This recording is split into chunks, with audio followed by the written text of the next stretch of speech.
കോൺഗ്രസ് സ്ഥാനാർത്ഥി വൈഷ്ണയെ വോട്ടർ പട്ടികയിൽ നിന്ന് വെട്ടിയതിൽ വിമർശനവുമായി ഹൈക്കോടതി 2 ദിവസത്തിനകം തീരുമാനമെടുക്കാൻ ജില്ലാ കളക്ടർക്ക് നിർദ്ദേശം നൽകി.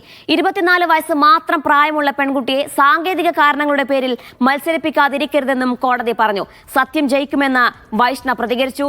ഹൈക്കോടതിയുടെ ഇടപെടൽ താക്കീത് എന്നായിരുന്നു KPCC അധ്യക്ഷന്റെ പ്രതികരണം. വോട്ട് വെട്ടിയതുമായി CPM-ന് ബന്ധമില്ലെന്ന് ജില്ലാ സെക്രട്ടറി വി ജോയ് പറഞ്ഞു. അനുകൂലമായിട്ടൊരു വിധി വരും എന്ന് തന്നെയാണ് പ്രതീക്ഷ. കാരണം സത്യം ജയിക്കും എന്നുള്ളതാണല്ലോ നമ്മളെല്ലാവരും വിശ്വസിക്കുന്നത്. അപ്പോൾ ആ രീതിക്ക് നമുക്ക് അനുകൂലമായിട്ടുള്ളൊരു വിധി തന്നെ വരും എന്ന് പ്രതീക്ഷിക്കുന്നു. കോടതിയിൽ, ബഹുമാനപ്പെട്ട കോടതിയിൽ പൂർണ്ണ വിശ്വാസം ഉണ്ട്. വൈഷ്ണയോട് കാണിച്ചത് അനീതിയാണെന്നാണ് ഹൈക്കോടതി പരാമർശിച്ചിരിക്കുന്നത്. ഉടൻ തന്നെ വോട്ടർ പട്ടികയിൽ പേരുൾപ്പെടുത്താനുള്ള നടപടിയെടുക്കണം, ഇല്ലെങ്കിൽ അസാധാരണ അധികാരം കോടതി ഉപയോഗിക്കുമെന്ന് പറഞ്ഞു. ഇതിനെ ഒരു പൂർണ്ണമായും നമുക്ക് അനുകൂലമായ വിധിയിലേക്ക് ഇത് പോകുന്നുവെന്ന് കാണുന്നുണ്ടോ? അല്ല, ഈ പറഞ്ഞ പോലെ കോടതിയിൽ നിലവിൽ പറഞ്ഞിരിക്കുന്നത് ഈ രീതിക്കാണ്. അപ്പോൾ എന്തായാലും പൂർണ്ണമായൊരു വിധി വരുമ്പോൾ നമുക്ക് തീർച്ചയായും അനുകൂലമായിട്ടുള്ളൊരു സാഹചര്യം തന്നെ ആയിരിക്കുമെന്നാണ് ഞാൻ വിശ്വസിക്കുന്നത്. വ്യാജ ഒരാള് അവരുടെ വോട്ടുകൾ, ലോക്സഭാ വോട്ടുകൾ, നിയമസഭാ വോട്ട് ഒരു സ്ഥലത്ത് വോട്ട് ചെയ്തു. അവർ വീട്ടുകാരവിടെ ജീവിക്കുന്നു. ആ കുട്ടിയുടെ മാതാപിതാക്കൾ എത്രയോ കാലമായിട്ട് അവിടെ വോട്ട് ചെയ്യുന്നു. അങ്ങനെയുള്ള സ്ഥലത്ത് ആ കുട്ടിയുടെ ആധാർ, പാസ്പോർട്ട്, പിന്നെ രേഖ, എല്ലാ രേഖകളും ഒരു അഡ്രസ്സിലുള്ളപ്പോൾ ആ അഡ്രസ്സ് ലെജിറ്റിമേറ്റ് ആണെന്ന് എല്ലാവർക്കും പറയുന്ന സാഹചര്യത്തിൽ എന്തിനാണ് ഇതിൻ്റെ പേരിൽ ഇല്ലാത്ത ഒരു കഥയുമായി പരാജയമായി പോയത്? അപ്പോൾ എന്തായാലും ഇത് CPM പറഞ്ഞ വാദം എന്തായാലും ബഹുമാനപ്പെട്ട കോടതി, ഞാൻ മനസ്സിലാക്കിയത് ഉദ്യോഗസ്ഥർക്കെതിരെ കർക്കശമായിട്ടുള്ള വാക്കുകൾ ഉപയോഗിച്ചിരിക്കുന്നത്. പാർട്ടിക്ക് പറയാനുള്ളത് CPM-ന് എന്ത് വേണമെങ്കിലും ചെയ്യാം, കാരണം അവർക്കത് ചെയ്യേണ്ട ഒരു രാഷ്ട്രീയ ഇതാണ്. അവർ രാഷ്ട്രീയമായി പോരാടുമ്പോൾ രാഷ്ട്രീയം മറുപടി പറയാം. പക്ഷേ ഇതിന് ഒത്താശ നിൽക്കുന്ന ചില ഉദ്യോഗസ്ഥരുണ്ട്. ഇലക്ഷൻ കമ്മീഷൻ നല്ല താഴോട്ട് ഈ പേപ്പറൊക്കെ വെരിഫൈ ചെയ്യുന്ന ചില മാന്യ അദ്ദേഹങ്ങളുണ്ട്. ആ മാന്യ അദ്ദേഹങ്ങൾക്കെതിരെ കൃത്യമായിട്ടുള്ള നടപടിയായിട്ട് തന്നെ പാർട്ടി മുന്നോട്ട് പോകും. വോട്ട് വെട്ടിയതുമായി CPM-ന് ഒരു ബന്ധവുമില്ല. ഇലക്ഷൻ കമ്മീഷനാണ് ആ തീരുമാനമെടുത്തത്.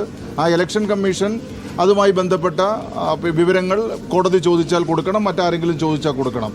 അത് ഞങ്ങളൊരു കള്ള വോട്ടിനെ ചൂണ്ടിക്കാണിച്ചു എന്നുള്ളത് മാത്രമേ ഉള്ളൂ. സഫാൻ VP ചേർന്നുണ്ട് വിശദാംശങ്ങൾ നൽകാനായി. സഫാൻ, ഈ വിഷയത്തിൽ ഹൈക്കോടതിയുടെ ഇടപെടൽ നമ്മൾ എങ്ങനെ കാണണം? ഹൈക്കോടതിയുടെ ഈ നിരീക്ഷണത്തിൽ UDF-നും വൈഷ്ണയ്ക്കും എത്രത്തോളം പ്രതീക്ഷയുണ്ട്? CPM എന്താണ് പറയുന്നത്? വോട്ടർ പട്ടികയിൽ നിന്ന് ഈ വൈഷ്ണയുടെ പേര് നീക്കിയ നടപടി അനീതി എന്നാണ് ഹൈക്കോടതി പറഞ്ഞിട്ടുള്ളത്. ഇത് പുനഃസ്ഥാപിക്കാനുള്ള നടപടി തെരഞ്ഞെടുപ്പ് കമ്മീഷന്റെ ഭാഗത്തു നിന്നും കളക്ടറുടെ ഭാഗത്തു നിന്നും ഉണ്ടാകണം. അല്ലെങ്കിൽ അസാധാരണമായിട്ടുള്ള അധികാരം കോടതി പ്രയോഗിക്കുമെന്നുള്ളൊരു താക്കീത് കൂടി കോടതി നൽകുന്നുണ്ട്. കൃത്യമായി ഈ സ്ഥാനാർത്ഥിക്കും കോൺഗ്രസിനും അനുകൂലമായിട്ടായിരുന്നു ഇന്ന് ഹൈക്കോടതിയുടെ ഭാഗത്തു നിന്നുള്ള ഇടപെടൽ ഉണ്ടായിട്ടുണ്ടായിരുന്നത്.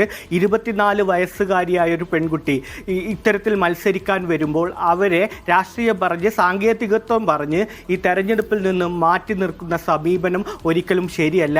അതുകൊണ്ട് തന്നെയാണ് കോടതി ഈ വിഷയത്തെ അടിയന്തരമായി പരിഗണിക്കുകയും നാളെ തന്നെ ഈ വിഷയത്തിൽ ഹിയറിംഗ് നടത്തി 19-ന് മുൻപ് തന്നെ ഈ ഒരു വിഷയം പരിഗണിക്കണം, ഈ വിഷയത്തിൽ ഒരു തീർപ്പുണ്ടാക്കണമെന്നുള്ള കർശന നിർദ്ദേശമാണ് കോടതിയുടെ ഭാഗത്തുണ്ടായിരിക്കുന്നത്.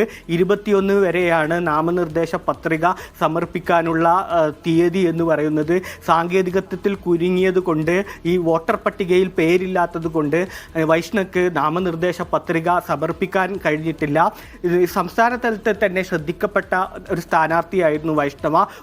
കോർപ്പറേഷനിൽ 24-കാരിയെ കോൺഗ്രസ് സ്ഥാനാർത്ഥിയാക്കുന്നു എന്ന് പറയുന്നത് കൊണ്ട് തന്നെ അർത്ഥത്തിൽ പ്രായം കുറഞ്ഞ സ്ഥാനാർത്ഥിയായി ശ്രദ്ധിക്കപ്പെട്ട് വലിയ രീതിയിൽ ആദ്യം തന്നെ പ്രചരണം പൂർത്തിയാക്കിയിരുന്നു. ഈ ഘട്ടത്തിൽ 2 റൗണ്ട് പ്രചരണം വൈഷ്ണവയുടെ തീരുന്ന ഘട്ടത്തിലായിരുന്നു ഇത്തരത്തിൽ വോട്ടർ പട്ടികയുടെ പേരുമായി ബന്ധപ്പെട്ട് CPM-ന്റെ പരാതി വരുന്നതും വോട്ടർ പട്ടികയിൽ നിന്ന് പേര് ഡിലീറ്റ് ചെയ്യുന്ന ഒരു പശ്ചാത്തലം ഉണ്ടാവുകയും ചെയ്യുന്നത്.